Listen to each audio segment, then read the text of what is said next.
you saw the poll results, our poll results, which are non-scientific, and they seem to say that it's President Bush that is responsible for the way that people are feeling in 2008. Is that fair?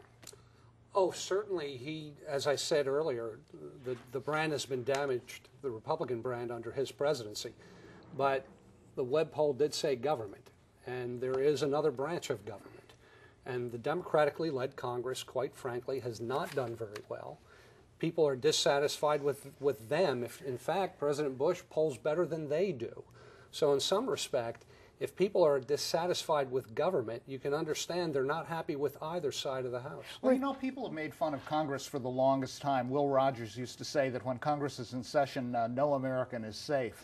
But the same polls that show a low level of respect for Congress show that people tend to like their own member of Congress, which is the anomaly, that people are unhappy with Congress. But I like my congressman. I know my congressman, and I know my congressman is a good person. I'm going to vote for him again and again and again. And so that's part of the anomaly. The other anomaly is that people are satisfied with their own situation, notwithstanding their general unhappiness with the country. I think to some extent that reflects the fact that the percentage of the population that's directly involved in the war in Iraq is now a minuscule portion. I mean, a very small part of our population is bearing the burdens, the direct burdens of the war in Iraq. And, you know, so I think there are a lot of people in the position to say, hey, you know, I'm personally not affected.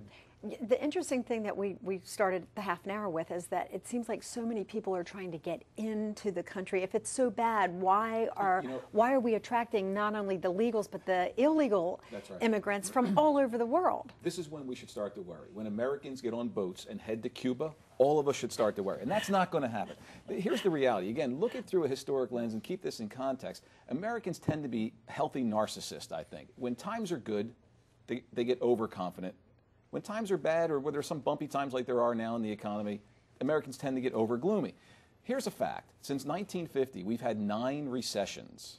And here's another fact. We've come out of every single one. And the final fact, we've come out stronger than we went in.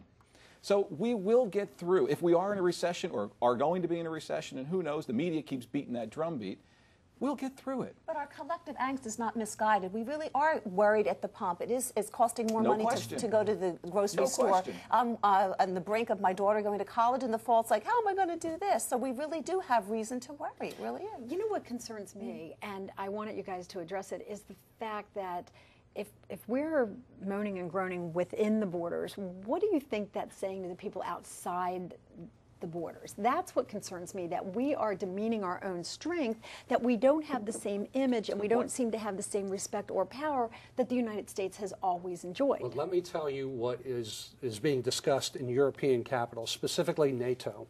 The president just came back from the NATO summit, and having had the opportunity to speak to some people in NATO and some foreign ministers, what you're hearing is an undercurrent of concern because the United States, since the end of the Second World War, has guaranteed Europeans economic and military security. They watch the trajectory of American politics, and they're concerned that we don't have the confidence in ourselves to continue to be part of something outside the country. We've been the world's 911 system. We have rushed to their aid.